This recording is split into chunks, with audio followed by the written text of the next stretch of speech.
mas eu queria passar a palavra para o Piero Leder. Piero Leder é autor de O Brasil no Espectro da Guerra Híbrida, também publicado pela Alameda, e neste livro ele é autor do artigo Da Campanha à Conquista do Estado, os militares no capítulo da Guerra Híbrida Brasileira. Boa noite, Piero, obrigado por participar. Eu queria te perguntar, muita gente... a questão da guerra híbrida hoje é um conceito que circula bastante. Não sei se ele circula sempre muito bem.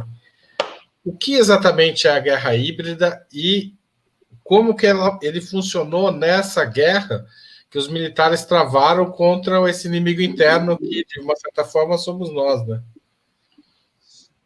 Boa noite, Haroldo. Boa noite, pessoal que nos assiste. Antes de tentar responder, eu vou tentar fazer isso de uma maneira super breve aqui. Eu queria agradecer a oportunidade de estar aqui, de escrever esse capítulo, agradecer ao João, agradecer aos colegas todos que têm enriquecido muito a minha visão ultimamente. Fazer uma menção também especial aqui ao Coronel Heraldo Macraques, que também debate muito conosco, e eu, enfim, quando tentei escrever esse capítulo, né, enfim, mesmo o livro, eu fui instigado por tentar, pelo menos, elaborar alguma resposta, né, em qual seria, né, a parte dos militares que cabe nesse latifúndio aí que a gente está vivendo, né. E eu não sei se todo mundo sabe, né, os que estão aqui sabem, mas, enfim, quem está assistindo, né, eu sou antropólogo. Né, antropólogo faz as coisas de um jeito um pouquinho diferente, né, cientistas políticos, historiadores e tal. Né. E o que a gente faz, geralmente? A gente vai atrás dos nativos. Né. E eu, enfim, sempre pesquisei militares desde que comecei minha pós-graduação e, de novo, fui atrás deles para tentar entender o que está acontecendo. Né? E foi assim que eu cheguei a esse tema da guerra híbrida. Ele não era um modelo a priori na minha cabeça, eu simplesmente fui procurar o que os militares que eu conhecia, da época que eu fiz etnografia, lá nos anos 90, estavam falando. E eles eram pessoas que estavam em posições muito estratégicas, né? Os meus interlocutores mais próximos, eram pessoas que tinham passado por comandos muito estratégicos dentro do Exército, desde os anos 2010, pelo menos, vários foram generais de Exército, né? E alguns deles, ou quase sua totalidade, estavam escrevendo coisas que diziam que o Brasil estaria sujeito, ou estava sendo sujeito a ataques que corresponderiam a ataques híbridos, ou que falam, né, de uma natureza de uma guerra híbrida que estaria sendo travada contra o Brasil, e que visavam, sobretudo, né, a fragmentação dos próprios militares e, por decorrência, da nação como um todo, já que, na sua teoria nativa, eles consideram a nação como uma espécie de invólucro do qual eles são, né, a coluna de sustentação. Né? O que é essa história de guerra híbrida? Ela envolve um monte de coisas, o tema realmente, a categoria está super sendo falada por aí, as pessoas confundem um pouco com estratégias comunicacionais e tal, mas não é exatamente isso, isso é uma partezinha dela. Né? E, assim, para tentar sintetizar em uma frase o que é a ideia de guerra híbrida. Isso é um conceito inventado lá por meados dos anos 2000, dentro do Pentágono, e que diz respeito a uma ideia de que a lógica da guerra agora é totalmente diferente do que ocorria desde o começo dos tempos modernos até o presente momento, e que é uma lógica que diz respeito a um imbricamento completo da política e da guerra, da paz e da guerra, de paisanos e militares, ou seja, a ideia da guerra híbrida é a ideia de que não tem mais distinção entre tempo de guerra e tempo de paz. E ela é, sobretudo, uma guerra que está capilarizada assim, na microfísica das relações sociais.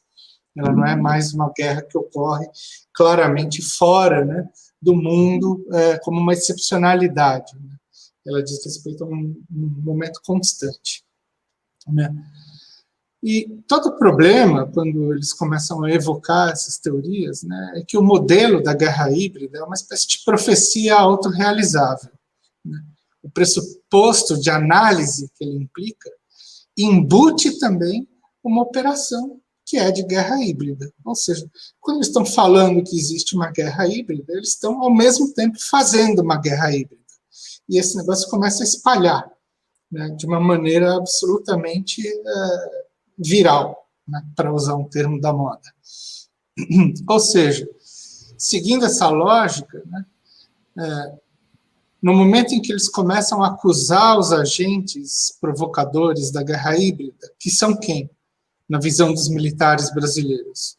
São o PT, ONGs, indígenas, quilombolas, gays, o poder chinês, tudo isso que já foi falado por todo mundo aqui, enfim. Né, no momento em que eles estão fazendo isso, no momento em que eles vão, de certa maneira, plasmar essa ideia nesses atores, eles próprios estão realizando uma espécie de forma de guerra híbrida. Então, eles começaram, a partir de um determinado momento, né, e eu tento capturar isso de algumas maneiras, né, vendo como isso foi sendo realizado, né, aplicar uma série de elementos, que são elementos que estão na doutrina militar e na teoria da guerra que eles mesmos produzem, né? Uma espécie de estratégia, ou de grande estratégia, onde eles vão capilarizar essas ideias de maneira muito camuflada para diversos setores sociais, né? Fazendo isso o quê? Se tornar uma espécie daquilo que eles vão chamar de uma guerra psicológica de espectro total. Ou seja, alguma coisa que vai abrangir, né, aquilo que a própria ideia da guerra híbrida diz, né, um domínio total de várias dimensões da vida na sociedade, né, e por diversos setores também. Né. Uma das maneiras de fazer isso, eu diria que talvez seja a principal, é adotar isso que eles chamam da estratégia da abordagem indireta. Ou seja, é sempre parecer que está ausente dessa ação, produzindo, vamos dizer assim, agentes que fazem um movimento em termos de uma espécie de guerra proxy, né? Onde esses agentes vão executar uma série de ações, né, que são ações, sei lá, enfim, que se baseiam em manuais de operações psicológicas, principalmente, né? E aí eles entram dentro de um esquema de comunicação que é absolutamente sofisticado, lançando uma série de medidas e contramedidas, né? Sendo que talvez a mais sofisticada de todas foi a operação para produzir Bolsonaro como um agente proxy dos interesses deles. Né? Então, no fim, acho que talvez eu chego a essa conclusão. Né, o governo Bolsonaro, no limite, é uma espécie de agente operacional das vontades militares que estão se colocando, vamos dizer assim, em segundo plano, né, como num computador. Assim, como se o Bolsonaro fizesse uma guerra por procuração, né, que é uma tradução possível da guerra proxy para eles, é isso? Exatamente. Né, e eles se colocam sempre, na verdade, como uma espécie de elemento contraditório, mas emulando uma contradição em relação a Bolsonaro, né, onde ele tem esse papel de, vamos dizer assim, ser um homem-bomba, e eles aparecem como os agentes reguladores que vão salvar, vamos dizer assim, as operações bolsonaristas, né, o caos bolsonarista, que o Eduardo falou, esse método da loucura aí, né, eles aparecem como os elementos de salvação disso. Então, para mim, do meu ponto de vista, essa é uma história que está longe de ter terminado. A gente continua, a campanha foi uma primeira fase, agora a gente está numa outra, mas isso tem uma linha de continuidade muito maior do que de ruptura entre o que foi a campanha e o que está sendo o governo. E possivelmente, do meu ponto de vista, isso vai se estender para os próximos anos também, sem querer ser muito pessimista aqui.